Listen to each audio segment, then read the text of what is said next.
नमस्कार दोस्तों, मैं आर्यन शर्मा और आप लोग देख रहे हैं आर्यन ऑनलाइन क्लासेस। मेरे प्यारे साथियों, आज की इस वीडियो में हम लोग देखने वाले हैं कक्षा 10वीं के सिविक्स, जिसे आप लोग हिंदी में नागरिक शास्त्र या राजनीतिक विज्ञान बोलते हैं। ठीक है, उसी का आज हम लोग 5वां अध्याय कवर करने वाले इस वीडियो में। 5वां अध्याय में क्या दे रखा? जन संघर्ष और आंदोलन। ठीक है, इस वीडियो के माध्यम से हम लोग समझेंगे कि जन संघर्ष क्या होते हैं और आंदोलन क्या होता है और इससे सरकार पे क्या प्रभाव पड़ता है और किस प्रकार से पार्टियां बनती है। सारी चीजें इसी वीडियो में हम लोग देखने वाले हैं।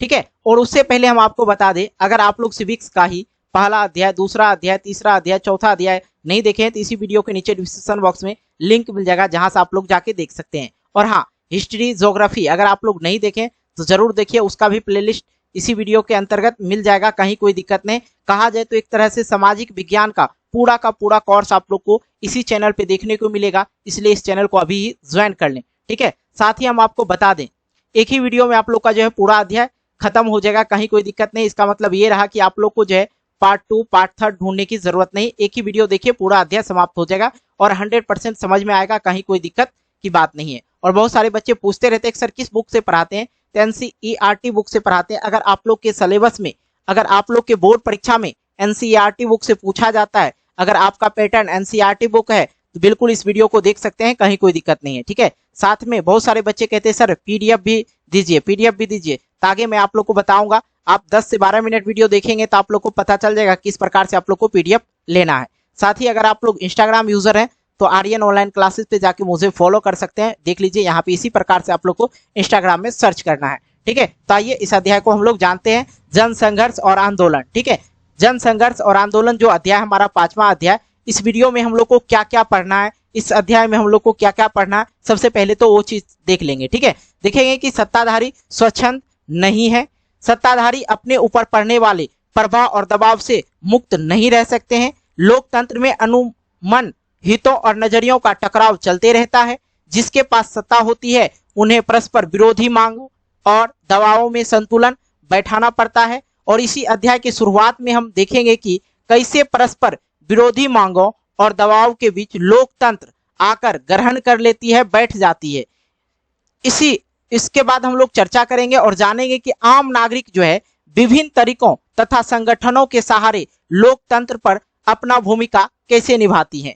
हम राजनीतिक प्रभावित करने वाले प्रत्यक्ष अप्रत्यक्ष तरीके यानी दबाव, समूह और आंदोलन के बारे में भी चर्चा करेंगे इसी अध्याय में। ठीक है, साथ ही हम आपको बता देंगे इस अध्याय में जो है हम लोग नेपाल और बोलीविया में जन संघर्ष के बारे में समझेंगे। ठीक है, नेपाल में जो है लोकतंत्र का आंदोलन हुआ था, बिल्कुल अच्छी तरह समझिएगा, लोकतंत्र का आंदोलन हुआ था। ठीक है, और बोलीविया में जो है जल युद्ध हुआ था, जल युद्ध बोला जाए या जन संघर्ष बोला जाए। ठीक है, क्योंकि जल के लिए यहाँ पे युद्ध हुआ था, इसलिए इसका नाम जल युद्ध पड़ा था। लोकतंत्र और जन संघर्ष के बारे में समझेंगे कि लोकतंत्र क्या होते हैं और जन संघर्ष क्या होते हैं। साथ ही हम इसी अध्याय में समझेंगे लामबंदी और संगठन के बारे में। ठीक है, सब जो चीज बता रहे हैं उसके बारे में हम लोग अच्छी तरह से कवर करेंगे इस वीडियो में। दबाव, समूह और आंदोलन क्या है, इसके बारे में भी चर्चा करेंगे। वर्ग विशेष हित समूह और जन सामान्य के हित समूह, आंदोलनकारी समूह। ठीक है, वर्ग विशेष और हित समूह और जन सामान्य के हित समूह, आंदोलनकारी के समूह के बारे में हम लोग समझेंगे। क्या दबाव, समूह और आंदोलन को प्रभाव सकारात्मक जो होती है या नहीं होती है, सकारात्मक होती है या नहीं होती है, इस चीज के बारे में भी हम लोग इसी अध्याय में कवर करने वाले। सबसे पहले हम लोग नेपाल की ओर चलते हैं। ठीक है, नेपाल की ओर चलते हैं, नेपाल के बारे में जान लेते हैं। नेपाल और बोलीविया में जन संघर्ष, ठीक है, इसके बारे में समझते हैं। सबसे पहले नेपाल के बारे में आप लोग समझ लीजिए। नेपाल में लोकतंत्र आंदोलन हुआ था। लोकतंत्र आंदोलन का मतलब क्या हो गया कि भैया लोकतंत्र के लिए वहां के जो नागरिक थे, लोकतंत्र के लिए वहां पे आंदोलन किए थे। वहां पे क्या चल रहा होगा? राजतंत्र चल रहा होगा, मतलब किसी राजा का वहां पे शासन चल रहा होगा, इसलिए लोकतंत्र आंदोलन हुआ था नेपाल में। अब ये कब हुआ था, ये चीज समझिए। 2006 ईस्वी में नेपाल में एक आंदोलन प्रारंभ हुआ। मतलब प्रारंभ का क्या मतलब होता है? शुरू हुआ। और इस आंदोलन का लक्ष्य था कि देश में लोकतंत्र को पुनः लागू करना। पुनः लागू करना का अर्थ क्या हो गया? मतलब यहाँ पे ये होता है कि वहां पे जो है लोकतंत्र था, लेकिन किसी भी वजह से वहां पे क्या आ गया? राजतंत्र आ गया, मतलब राजा का शासन आ गया, ये चीजें। ठीक है, तो उसी की मांग करते हैं और ये घटना कब की है? 2006 ईस्वी में। ठीक है, वहां की जनता जो है लोकतंत्र आंदोलन शुरुआत कर देते हैं, यानी कि शासन का जो बगडोर है राजा के हाथ से पुनः लेकर जनता के हाथ में सौंपना था। ठीक है, यही होता है लोकतंत्र आंदोलन। सन 1990 ईस्वी में नेपाल में क्या हुआ था? सन 1990 ईस्वी में ही लोकतांत्रिक देश बन चुका था। 1990 ईस्वी में भैया मेरे देखो, ये जो था लोकतांत्रिक देश बन चुका था। ठीक है, तांत्रिक देश बन चुका था, लेकिन फिर कैसे, किस प्रकार से यहाँ पे राजतंत्र चलने लगा, इसके बारे में समझेंगे। हुआ क्या था? 1990 के पहले नेपाल का राजा वीरेंद्र हुआ करते थे।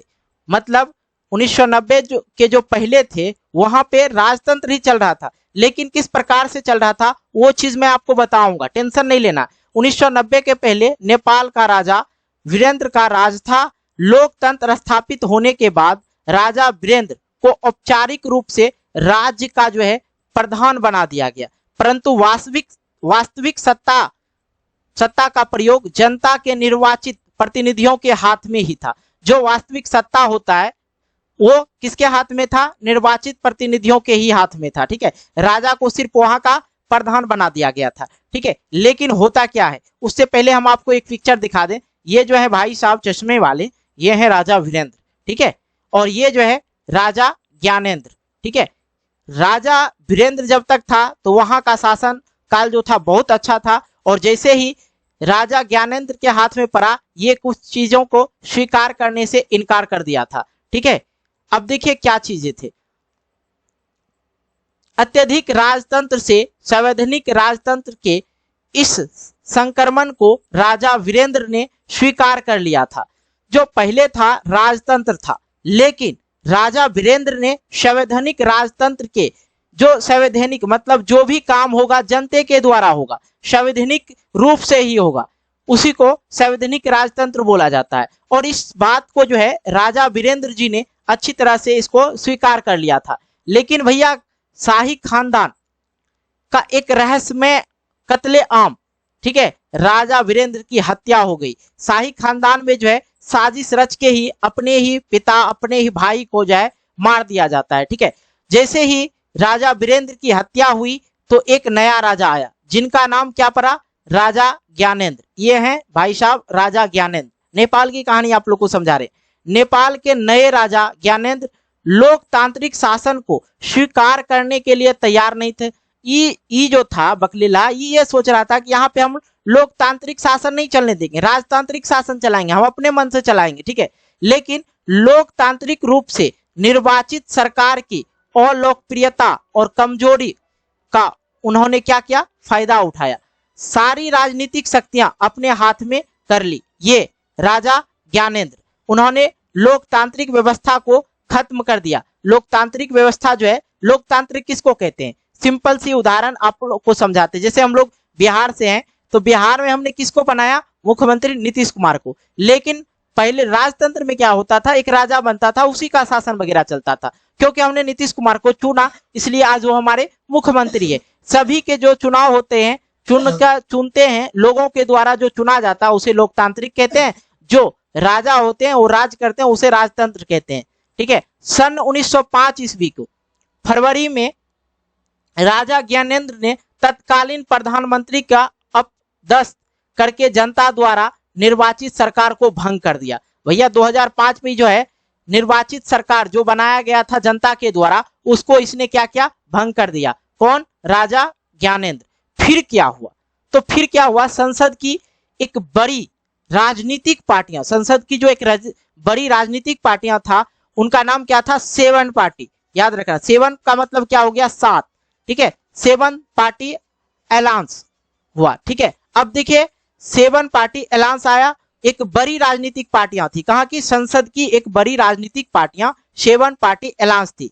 तो 7 पार्टी का मतलब हो गया क्या? 7। और इसे अगर देखा जाए तो सप्तदलीय गठबंधन की सरकार भी बोला जाता है, गठबंधन पार्टी बोलिए। तो इसको हिंदी में और बोला जाए SPA बनाया। और नेपाल की राजधानी काठमांडू, याद रखना नेपाल की राजधानी कहाँ है? काठमांडू में 4 दिन बंद का आह्वान किया। मतलब जो है नेपाल की राजधानी काठमांडू में ये जो थी 7 पार्टी अलायंस राजनीतिक पार्टियां थी, और इसने पूरे राजधानी को 4 दिनों के लिए आवाहन बंद कर दिया गया वहां। ठीक है, इस प्रतिरोध ने जल्द ही अनियतकालीन बंद का रूप ले लिया। मतलब वहां पे सभी प्रकार की दुकान दौड़ी हर चीज जो है बंद कर दिया गया।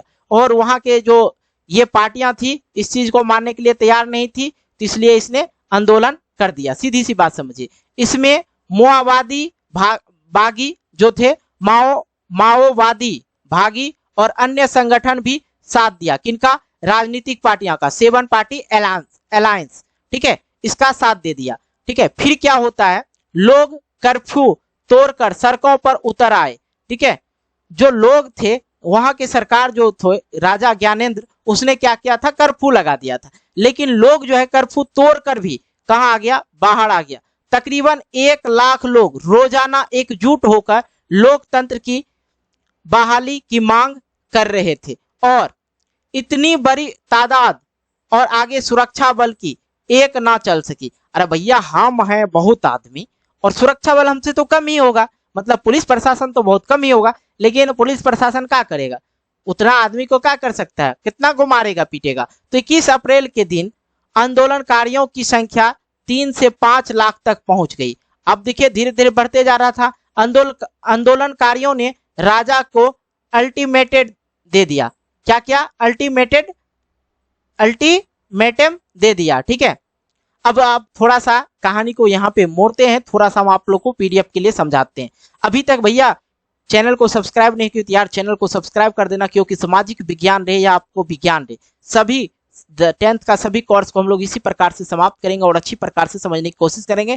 साथ में आगे आप लोग का लाइव क्लास का भी जो है प्रक्रिया चल रहा है। लाइव क्लास बहुत जल्द ही स्टार्ट होगा, इसलिए अभी चैनल को सब्सक्राइब कर लें। और भैया इतना मेहनत के लिए तो बस 1 लाइक मांग रहे, आप लोग 1 लाइक कर देना। ठीक है, दूसरी बात, एक शेयर कर देना अपने दोस्तों के साथ और प्यारा सा कमेंट कर देना कैसा लगा वीडियो। ठीक है, अब आते हैं पीडीएफ के बारे में थोड़ा सा समझाते हैं। ये इंस्टाग्राम आईडी है, मैंने पहले भी बताया, आप लोग यहाँ पे जाके मुझे फॉलो कर लें और वहां से मैसेज करें कि सर क्या चाहिए, पीडीएफ चाहिए। ठीक है, टेलीग्राम चैनल में भी जो है ग्रुप बना हुआ आर्यन ऑनलाइन क्लासेस से, वहां पे भी आसानी से जुड़ सकते हैं। और अगर इंस्टाग्राम और टेलीग्राम दोनों नहीं रहे तो मैं बच्चों के लिए ये नंबर भी प्रोवाइड करता हूँ, व्हाट्सएप नंबर है, आप लोग नोट कर लेना।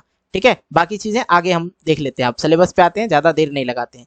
अब इस अल्टीमेटम में उन्होंने अपनी 3 मांगे रखी। अल्टीमेटम का मतलब क्या हो गया कि उसने कुछ मांगे रखी। संसद की बहाल किया जाए, सर्वदलीय सरकार बने, नई संविधान सभा का गठन किया जाए। और घटना जो है ये अल्टीमेटेड जब उसने मांग रख दी तो 24 अप्रैल 2006 यानी कि अल्टीमेटम देने की 3 दिन बाद राजा ज्ञानेंद्र को उनकी सभी मांगों को पूरा करना पड़ा। एसपीए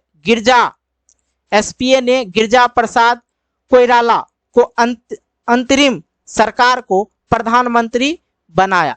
ठीक है, बनाया या चुना, ये है कौन, गिरजा प्रसाद कोइराला, ये फोटो में जिसको देख रहे हैं। ठीक है, इसी को क्या क्या प्रधानमंत्री चुना या बनाया।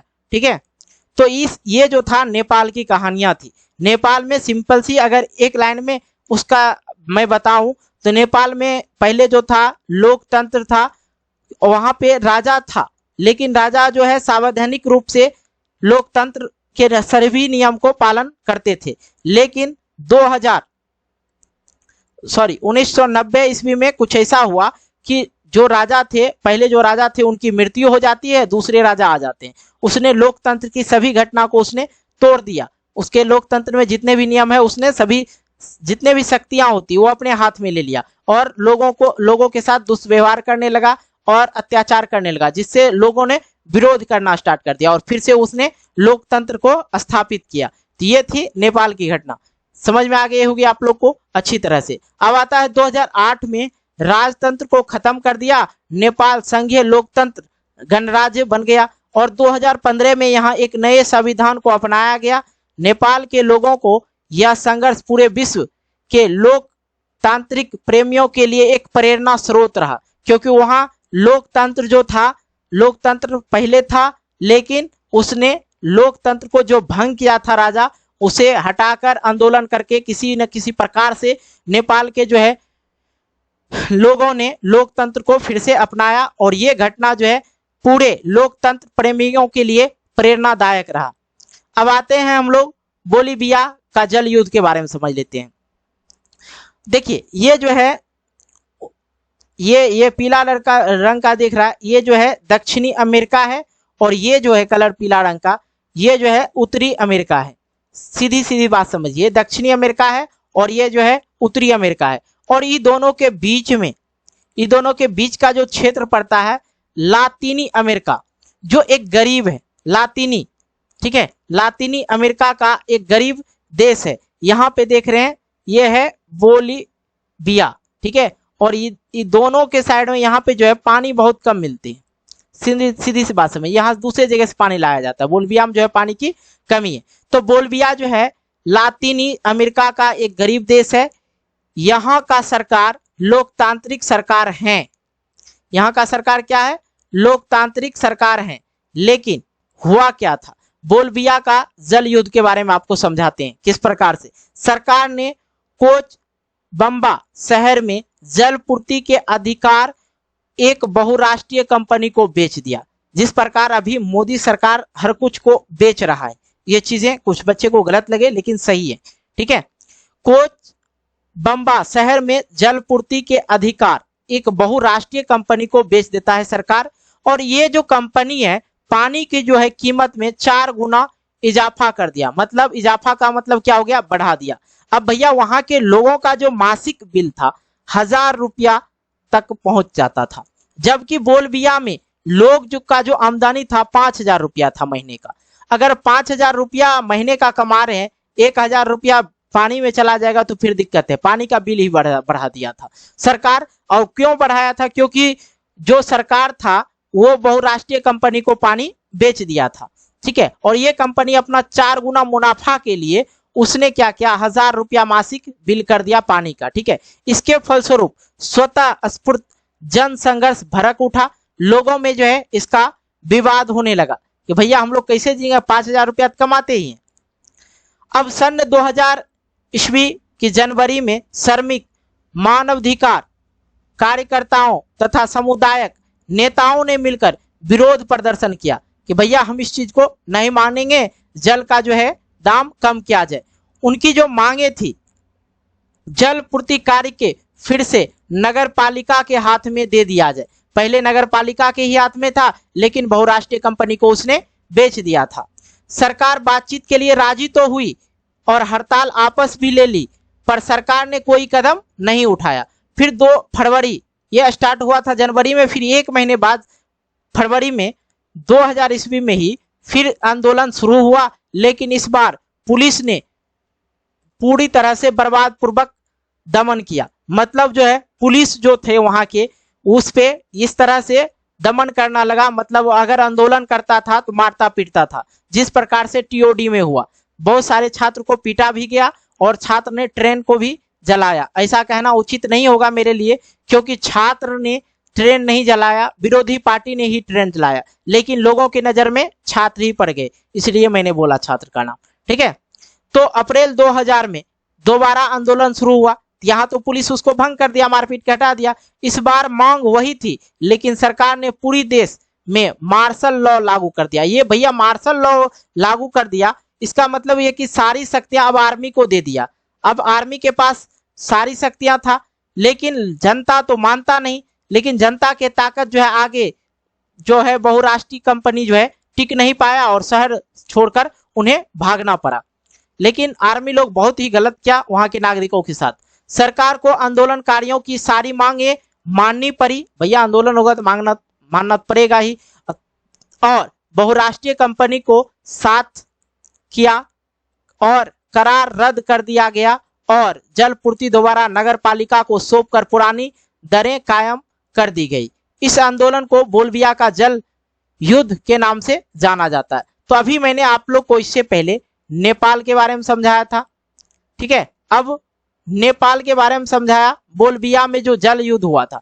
नेपाल में क्या था, आपको फिर से मैं एक बार दोहराता हूं। लोकतांत्रिक राज्य था, लेकिन वहां पे क्या हुआ, जैसे ही वहां पे लोकतांत्रिक राज में जो एक राजा थे, लेकिन उनको हटा के जब उनकी मृत्यु हो जाती है तो राजा ज्ञानेंद्र आ जाते हैं, जो लोकतंत्र की जो संवैधानिक रूप से जो नियम कानून था उसको मानने से वो इनकार कर दिया था। इसी पे आंदोलन हुआ। और जल युद्ध में क्या हुआ था, जो मैंने बोलिविया में के बारे में बताया, इसमें जल के वजह से यहाँ पे आंदोलन हुआ। लेकिन लोकतंत्र और जन संघर्ष के बारे में समझिए, इन दोनों कथनों का संदर्भ बहुत ही बड़ा अलग अलग है। ठीक है, नेपाल में चले आंदोलन का लक्ष्य लोकतंत्र को स्थापित करना था, जबकि बोलिविया में जन संघर्ष एक निर्वाचित और लोकतांत्रिक सरकार को जनता की मांग मानने के लिए बाध्य किया गया। ठीक है, जनता के मांग जो था वहां को सरकार को मानना पड़ा, परंतु इसमें बहुत असमानताएं भी है। ठीक है, लोकतंत्र और जन संघर्ष में ये दो कथन जो है, दोनों कथन में बहुत ही समानताएं भी हैं। यह दोनों कथाएं राजनीतिक संघर्ष का उदाहरण है। तो भैया दोनों जो है राजनीतिक पार्टियां से ही लड़ी, दोनों ही घटना में बहुत बड़े पैमाने पर लामबंद हुआ। ठीक है, अब लामबंदी क्या होता है ये भी मैं आगे चर्चा करूंगा, टेंशन मत लेना। ठीक है, दोनों ही घटना में राजनीतिक संगठनों और भूमिका निर्णायक रही। ठीक है, ये चीजें, और पूरे विश्व में जहां लोकतंत्र स्थापित हुआ संघर्ष के माध्यम से ही हुआ है। ठीक है, कुछ जो है इसमें कुछ सामान्य निष्कर्ष निकल सकता है कि जैसे राजनीतिक जन संघर्ष के द्वारा विकास होता है, लोकतांत्रिक संघर्ष समाधान जनता के व्यापक लामबंदी के द्वारा होता है। ठीक है, संघर्ष और लामबंदियों के आधार राजनीतिक संगठन होता है। तब यहाँ पे आप लोग को बहुत सारी चीजें जो वर्ड समझ में नहीं आया होगा, लामबंदियां और राजनीतिक संगठन क्या होती है, ये चीज मैं अभी क्लियर कर देता हूं। ठीक है, टेंशन नहीं लेना। तब यहाँ पे लामबंदी और संगठन के बारे में समझाते हैं। देखिए, नेपाल में जो हुआ था जन संघर्ष, राजनीतिक दलों के अलावा अन्य संगठन भी शामिल हुए थे उसमें, कि भैया लोकतांत्रिक था तो लोकतांत्रिक ही रहने दो। तो मैंने आप लोग को बताया था एक पार्टी आया था जो था शेवन पार्टी अलायंस। ठीक है, SPA।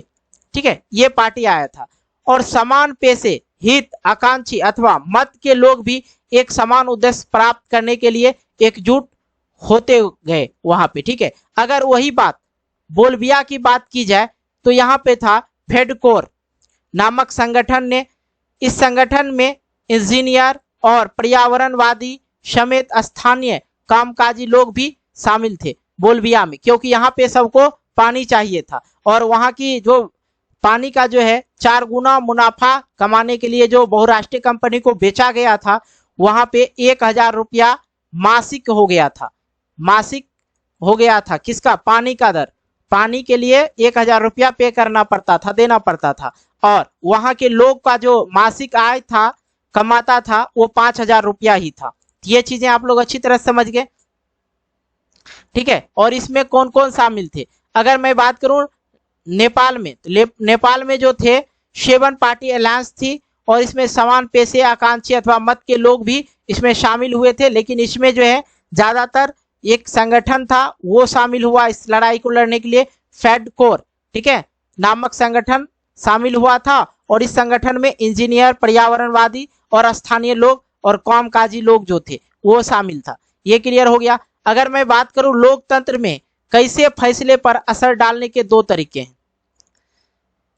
लोकतंत्र में कैसे फैसले पर असर डालने के 2 तरीके हैं। देखो भाई, 2 तरीका, जो पहला तरीका उसमें से आ जाता है प्रत्यक्ष भागीदारी के तरीके, और दूसरा हो जाता है अप्रत्यक्ष तरीके। तो प्रत्यक्ष तरीके के अंतर्गत यानी चुनाव में भाग ले, हम चुनाव जीते और नेता बन गए, और नेता बने तो सभी शक्तियां जो है अपने हाथ में आ जाएगी, और हम भी सरकार को नियंत्रण करेंगे, यहाँ के पालन को नियंत्रण करेंगे। और प्रत्यक्ष तरीका क्या है, संगठन बनाकर लोग अपने हित अथवा नजरिए को बढ़ावा दे सकती है, और सार्वजनिक सभी के लिए मांगे करती है। ऐसे ही समूह या संगठनों को हम दबाया समूह या ही समूह कहते हैं। ठीक है, दबाया समूह या ही समूह कहते हैं, और प्रत्यक्ष रूप से। ठीक है, अब अगर मैं बात करूं, यहाँ पे क्या हुआ, ये भाई साहब चुनाव लड़े और जीत गए, और जीतने के बाद क्या हुआ, सारी शक्तियां उनके हाथ में आ गया। लेकिन यहाँ पे जो है, ये जो है यहाँ पे कुर्सी के लिए क्या जाता है, यहाँ पे कुर्सी के लिए, सत्ताधारी के लिए क्या जाता है। लेकिन संगठन बनाकर लोग अपना हित अथवा नजरिए को बढ़ावा दे सकते हैं, और सार्वजनिक सभी के लिए मांग करते हैं। ऐसे संगठनों को क्या बोलते हैं? दबाया समूह या ये समूह कहते हैं। ये चीजें क्लियर हो गई। आइए आगे आप लोग को समझाते हैं। अब आता है दबाव समूह और आंदोलन में अंतर क्या है, दोनों में जो है अंतर क्या है। तो देखिए इस अंतर को अगर आप लोग के बोर्ड एग्जाम में पूछा जाए, ठीक है, बिल्कुल अच्छी तरह समझिए, बोर्ड एग्जाम में अगर ये पूछा जाए तो आप लोग को सिर्फ इसी प्रकार लिखना है। दबाव समूह को समझिए, दबाव समूह और राजनीतिक दल जो है इसके बीच में जो अंतर है क्या है। दबाव समूह और राजनीतिक दल है, और राजनीतिक दल एक राजनीतिक संगठन भी है, ठीक है। दबाव समूह का उद्देश्य लोगों का कल्याण करना होता है, लेकिन राजनीतिक दल का उद्देश्य सत्ता प्राप्त करने के लिए होता है, ठीक है। दबाव समूह सरकार पर दबाव डालती है, राजनीतिक दल संवैधानिक रूप से सरकार की मदद करती है, ठीक है। और यहाँ पे जो है दबाव समूह जो है चुनाव में भाग नहीं लेते हैं, ये लोग भाग नहीं लेते हैं, लेकिन राजनीतिक दल जो है चुनाव में भाग लेते हैं। दबाव समूह किसी एक वर्ग के लिए एक हित के अपने हित के लिए लेकर चलता है, ठीक है, किसी एक वर्ग के हित को लेकर चलता है, लेकिन राजनीतिक दल के सभी लोग सभी वर्गों के हित को लेकर चलते हैं। और दबाव समूह के जो सदस्य हैं, सदस्य एक साथ कई दबाव समूह में भाग लेते हैं, ठीक है। और राजनीतिक दल के सदस्य जो हैं एक समय में एक ही राजनीतिक दल का सदस्य बन सकता है, ठीक है। एक जो है राजनीतिक दल का जो सदस्य है एक समय में, अगर मान लिया जाए मुख्यमंत्री, भैया मुख्यमंत्री बनेंगे ना, वो चाहेंगे हम प्रधानमंत्रियों का सदस्य बने तो नहीं बन सकते हैं, ठीक है। अब रही बात यहाँ पे दबाव समूह के रूप, दबाव समूह के जो है दो रूप हैं, दो तरह के होते हैं, और दोनों में जो है बहुत ही ज्यादा अंतर है। वर्ग विशेष के हित समूह और जन सामान्य के हित समूह, इसके बारे में हम लोग चर्चा कर लेते हैं बिल्कुल अच्छी तरह से, ठीक है। अब आइए समझाते हैं वर्ग विशेष के हित समूह के बारे में समझिए। वर्ग विशेष हित समूह अनुमन समाज के किसी खास हित से अथवा समूह के हितों को बढ़ावा देती है। मान लिया जाए एक समाज है और इस समाज में एक कोई हिस्सा है, तो ये जो है विशेष वर्ग विशेष हित समूह, इसमें क्या होता है, बस ये हिस्से को ही ये लोग बढ़ावा देते हैं, छोटे से हिस्से के। इनका लक्ष्य एक छोटे से वर्ग को अच्छा बनाना होता है, क्योंकि यह समाज के कुछ खास मसलन मजदूर, कर्मचारी, व्यवसाय, उद्योगपति, धर्म अनुयायी अथवा किसी खास जाति आदि का प्रतिनिधित्व करता है, ठीक है। ये वर्ग विशेष हित समूह नाम से ही पता चलते। ऐसे दबाव समूह को मुख्य सरोवर पूरे समाज को नहीं बल्कि अपने सदस्यों को बेहतरीन कल्याण करने का लिए होता है वर्ग विशेष समूहित। मतलब बोला जाए भैया जातिवाद, थोड़ा सा यहाँ पे एक पॉइंट देते हैं, जातिवाद। अगर ये टुकड़े में जाति है तो इसी जाति के बारे में ये बढ़ावा देंगे और उसे ही एक छोटे से हिस्से को वो अच्छा बनाना चाहेगा और उसे आगे समाज में जो है बेहतरीन कल्याण के लिए करते हैं, उसी के लिए, ठीक है। अगर मैं उदाहरण के तौर पे जाऊं, देखिए भारत और नीदरलैंड व्यापार संगठन है, ठीक है। तो ये जो है व्यापार अगर इस दोनों के बीच में होते हैं, व्यवसाय होते हैं, इनके विचार का सहयोग करते हैं जो भारत और नीदरलैंड के बीच में व्यापार करते हैं। ये व्यापार के ही बारे में चर्चा करेंगे, सीधी सी बात है। उदाहरण के लिए अगर भारत और नीदरलैंड में व्यापार संगठन है तो यह एक संगठन है जो उन व्यवसायियों और विचारों का सहयोग करते हैं जो भारत और नीदरलैंड में के बीच में व्यापार करते हैं। क्लियर हो गया। जन सामान्य के हित समूह, ठीक है। नेक्स्ट पॉइंट जो मैंने आप लोग को बताया, जन सामान्य के हित समूह, ये क्या होते हैं, ऐसे संगठन किसी खास हित के बजाय सामूहिक हित का प्रतिनिधित्व करता है। मतलब ये जो समाज है ये छोटे से हिस्से को नहीं बल्कि पूरे हिस्से को ये समाज कल्याण के लिए करते हैं, और ये प्रतिनिधित्व करते हैं किनका जो है लक्ष्य होता है अपने सदस्य को नहीं बल्कि किन्हीं और का मदद करना। उदाहरण के तौर पे आप लोग समझिए कि बामसेफ, ठीक है, बामसेफ जो है अगर इसको बोला जाए तो backward and minority communities employees federation, ठीक है, फेडरेशन। यह मुख्यतः सरकारी कर्मचारियों का संगठन है जो जातिगत भेदभाव के खिलाफ अभियान चलाते हैं, ठीक है। ये चीजें समझ गए। जन सामान्य के हित समूह, जन मतलब लोग, सामान्य मतलब बराबर, के हित समूह। पूरा बात क्लियर हो गया अगर तोड़ के बोले तो, ठीक है। अब देखिए आंदोलन आप लोग को समझाते हैं, आंदोलन कैसे होता है और किस प्रकार होता है। दबाव समूह के तरह ही आंदोलन भी सत्ता की शक्तियों को प्रत्यक्ष, ठीक है, प्रत्यक्ष रूप से नहीं संभालती है। यह सिर्फ राजनीतिक को प्रभावित करती है। आंदोलन करेंगे तो सिर्फ राजनीतिक को प्रभावित करेंगे, ठीक है, सत्ता को प्रभावित करेंगे। दबाव समूह के विपरीत आंदोलन संगठन ढीला ढाला होता है। दबाव समूह के विपरीत अगर मैं बात करूं, आंदोलन का संगठन जो है ढीला ढाला होता है। आंदोलन में फैसले अनौपचारिक ढंग से लिए जाते हैं और यह फैसले जो होते हैं लचीले होते हैं, मतलब कमजोर होते हैं, क्योंकि आंदोलन जनता की भागीदारी पर ही निर्भर करता है। उदाहरण के तौर पे समझिए कि जैसे नेपाल में जो जन संघर्ष हुआ था, हमने उस लोकतंत्र के लिए दूसरा आंदोलन का नाम दिया। अगर मैं बात करूं, लोकतंत्र हुआ था वहां पे, उसका नाम हम लोग क्या दिए? आंदोलन ही दिए, ठीक है। और नर्मदा बचाओ आंदोलन, सूचना के अधिकार आंदोलन, शराब विरोधी आंदोलन, महिला आंदोलन तथा पर्यावरण आंदोलन, ये सब क्या हो गया? जन संघर्ष आंदोलन, ठीक है। और इसके जन संघर्ष आंदोलन बोलिए या आंदोलन बोलिए, लेकिन बात एक ही है। लेकिन जो आंदोलन होता है वो सिर्फ क्या करते हैं? राजनीतिक को प्रभावित करते हैं, ठीक है, राजनीति को ही प्रभावित करते हैं। ये चीजें समझ गए। अब आइए कुछ चीजें आप लोग को समझ आते हैं। जो दबाव समूह और आंदोलन राजनीतिक पर कैसे असर डालते हैं, ये चीजें समझ लेते हैं। दबाव समूह और आंदोलन राजनीति पर कई तरह से असर डालते हैं। जनता का समर्थन और सहानुभूति हासिल करना। अब देखिए यहाँ पे कुछ चीजें आप लोग को क्लियर कर। दबाव समूह और आंदोलन राजनीति पे कई तरह के प्रभाव डालते हैं। दोनों जो है, दबाव समूह हो और राजनीतिक आंदोलन हो, दोनों ही असर डालते हैं। आंदोलन राजनीतिक पे जो है बहुत ज्यादा असर डालते हैं, चाहे दबाव समूह हो या आंदोलन हो, राजनीति पे कई तरह के प्रभाव डालते हैं। इससे क्या होता है? जनता का समर्थन मिलता है और सहानुभूति मिलता है, हासिल कर लेता है, ठीक है, आंदोलन करके। इसके सूचना अभियान चलाना, बैठक आयोजित करना, ये सारी चीजें करते हैं। और ऐसे अधिकतर समूह में क्या होते हैं? मीडिया प्रभावित करने की कोशिश करते हैं और मीडिया को बताया जाता, अपनी मांगे रखा जाता है और मीडिया क्या करते हैं? दुनियादारी को दिखाते हैं, ताकि मीडिया पे अगर ये ज्यादा लोग फोकस करेंगे तो उनकी बात सुनेंगे और सभी समाज के जितने भी लोग हैं और जो देश के लोग हैं सभी के पास ये न्यूज जाएगा। और न्यूज जाएगा जिससे क्या होगा? जो लोग हैं वहां के उससे प्रभावित होंगे, इसलिए मीडिया पे जो है ज्यादा ध्यान देते हैं।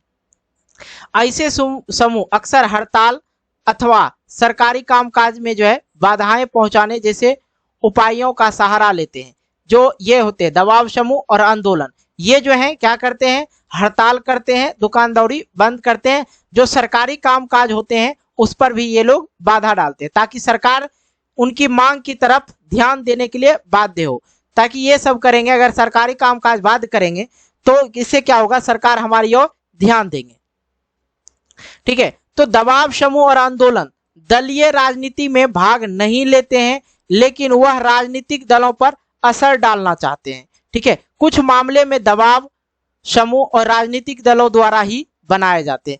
कुछ ऐसे समूह होते हैं, ऐसे मामला होते हैं जहां पे राजनीतिक दलों द्वारा ही दबाव समूह को बनाया जाता है। ऐसा बहुत बार होता है कि राजनीतिक दल अपने सदस्यों के जरिए दबाव समूह का निर्माण करते हैं, जिससे कि ज्यादा जनता का सहयोग मिल सके, इसलिए, ठीक है। नेक्स्ट आता है अप्रत्यक्ष संबंध। अधिकांशतः दबाव समूह और आंदोलन राजनीतिक दलों से प्रत्यक्ष संबंध नहीं होता है। पहले दोनों परस्पर विरोधी पक्ष होते हैं, ठीक है, विरोधी पक्ष को लेते हैं। अब देखिए ये जो है आंदोलन का राजनीतिक दलों से प्रत्यक्ष संबंध नहीं होता, किसका? दबाव समूह का। ये दोनों जो है एक दूसरे का विरोधी होते हैं, लेकिन फिर होता क्या है? ये दोनों आपस में सुलभ कर लेते हैं, बातचीत कर लेते हैं, ठीक है। कभी कभी आंदोलन राजनीतिक दल के रूप अख्तियार कर लेते हैं, जैसे तमिलनाडु में डीएमके पार्टी ने, ठीक है, वह पहले एक दबाव समूह था। ये जो था डीएमके पार्टी, ये जो था एक दबाव समूह था, फिर ये क्या हो गया? राजनीतिक दल में आ गए, ठीक है। ये चीजें समझ में आ रही होगी, आई होप आप लोग को पूरी घटना। अब आते हैं बात यहाँ पे कुछ कर लेते हैं, क्या दबाव समूह और आंदोलन को प्रभावी सकारात्मक होती है या नहीं? तो समूह लोकतंत्र के आधारभूत संरचना को कमजोर कर देता है, मतलब नकारात्मक होता है, ठीक है। जो समूह जो है, समूह लोकतंत्र के आधारभूत संरचना को कमजोर कर देता है, साथ ही इससे राजनीति और अस्थिरता भी आ जाती है। यह राजनीतिक सत्ता की शक्ति को अप्रत्यक्ष रूप से धारण कर लेती है और इसकी जिम्मेदारी भी नहीं लेती है। इसका मतलब है निगेटिव में जा रहा है ये चीजें। क्या दबाव समूह, मतलब समझिएगा, दबाव समूह और आंदोलन के प्रभाव सकारात्मक होती है या नहीं होती। ये चीजें हैं कि समूह जब लोकतंत्र के आधारभूत संरचना को कमजोर कर देगी तो इसका मतलब है नकारात्मक होती है। साथ ही राजनीति और अस्थिरता भी आ जाती है। ठीक है, यह राजनीतिक सत्ता की शक्ति को अप्रत्यक्ष रूप से धारण कर लेता है। ठीक है, इसकी जिम्मेदारी भी नहीं लेते हैं। ठीक है, परंतु कुछ फायदे भी हैं। यह जो है समाज के सार्वजनिक आवाज उठाते हैं भैया। आंदोलन और दबाव समूह, दबाव समूह जो है, दबाव समूह और आंदोलन, इससे क्या होता है, सरकार का जो है नजर जो है इन दोनों पे पड़ती है और इस पे निर्णय लेते हैं। अंत में सरकार को कुछ ना कुछ निर्णय लेना पड़ते हैं जिससे समाज या किसी समूह का भला हो सके। यानी हम कह सकते हैं यह दबाव समूह हमारे लोकप्रिय लोकतंत्र के लिए सकारात्मक है। कुछ चीजें नकारात्मक होती है और कुछ चीजें सकारात्मक भी होता है। और कहते हैं ना, कुछ अच्छा भी होता है तो कुछ खराब भी होता है। कोई भी चीज हो, खाना खाना अच्छा भी होता है हमारे शरीर के लिए और खराबी भी करते हैं। वैसे फर्क पड़ता है आप खाते क्या चीज से। ठीक है, तो समझ में आ गया होगा आपको। आई होप आप लोग का पूरा अध्याय जो है ये खत्म हो जाता है। बस आप लोग को चैनल को सब्सक्राइब कर लेना है। ठीक है, और इस वीडियो को लाइक कर देना, एक लाइक और एक शेयर कर लेना है और कमेंट करके बताना आप लोग को ये अध्याय की कहानी समझ में आई या कितना आया। ठीक है, ये समझाना। इसमें हालांकि मैं ज्यादा कुछ बताया नहीं आप लोग को, इस अध्याय में ज्यादा कुछ था नहीं।